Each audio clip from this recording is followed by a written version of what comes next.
But I want you to think about this for a second, okay? Imagine this is a real knife. If he was once a motivated attacker, and I was able to just get that on him, and I was able to get space and be like, bro, you're fucking bleeding, man, you're bleeding.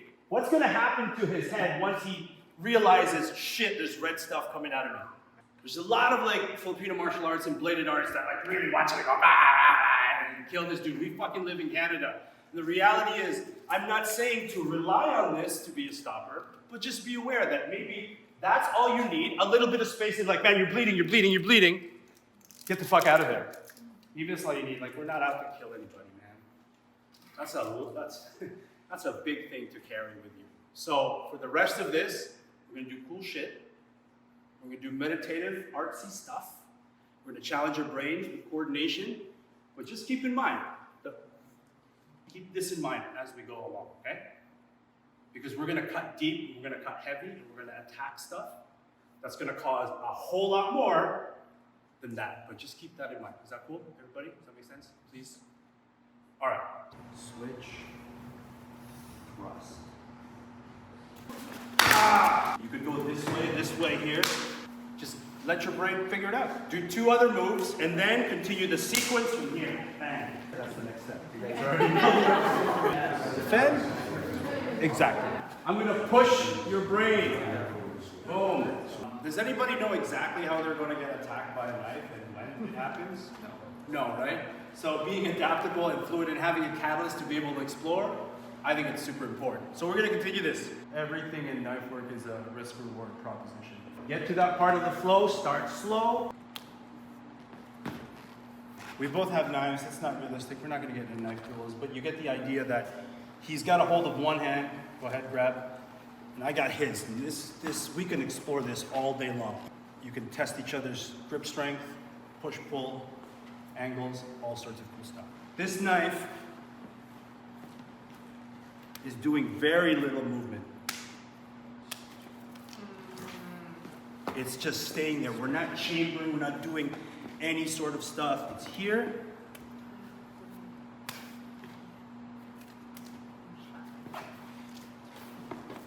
We're not trying to recreate a real life scenario just yet. We're learning skills, we're learning how to counter trap.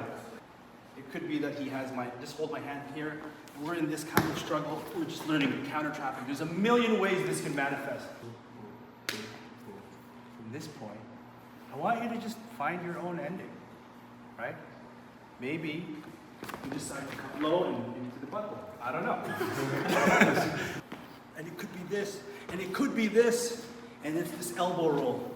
It could be, I stay in. I want you to just explore.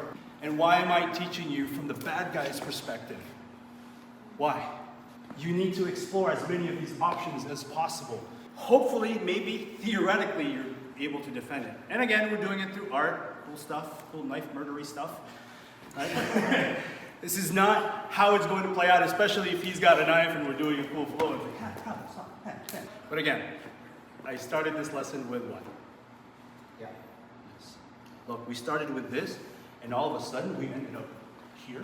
All of a sudden we ended up here. How do we get there? So I don't want to give you like any false answers, like all you gotta do is do this, and then your mind will magically do that. But the reality is, your brains are extraordinary machines. You put yourself through these motions, and you'd be surprised. Hopefully you don't ever get to find out. Maybe they're moving around a little bit. All right, so be kind to your training partners. Give and take, allow this exploration to really happen. There's no rush, all right? And you choose where you put your mental state. This could be meditative, or this could be dark. It's up to you. Just be kind to your training partners, all right? I'll give you guys like 5 minutes to get to this. These are training cues. So if you want to share this with people so that you can continue to learn, these are my training cues. So listen for my training cues, okay? It's not a competition between you and me. I want you to match my energy, right?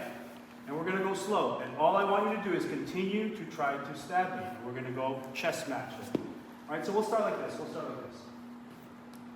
do something.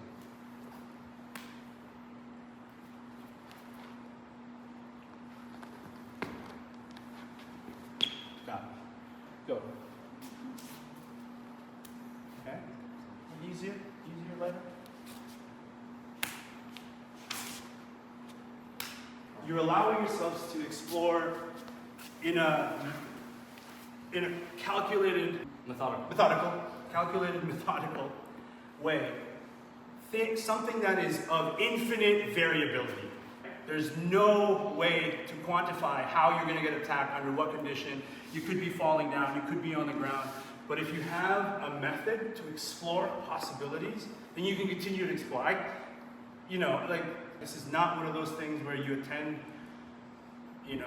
a seminar in a few hours and expect that you're going to have these superpowers. The best that I can hope for is to give you guys some tools for continued training. Don't get any false sense of confidence from this seminar. It doesn't stop here. Do something. Do something. That's exactly what he's going to do. Why does that keep coming out? Bisecting lines is a trained response. Chris mentioned it. It's not necessarily natural.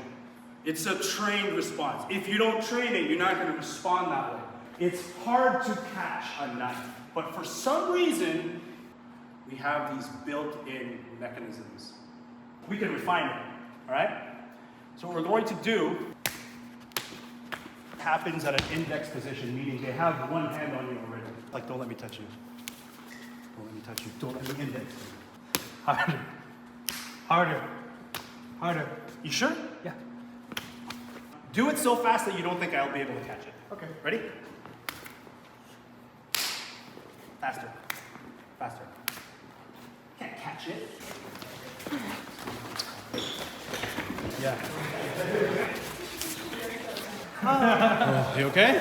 You guys are doing great.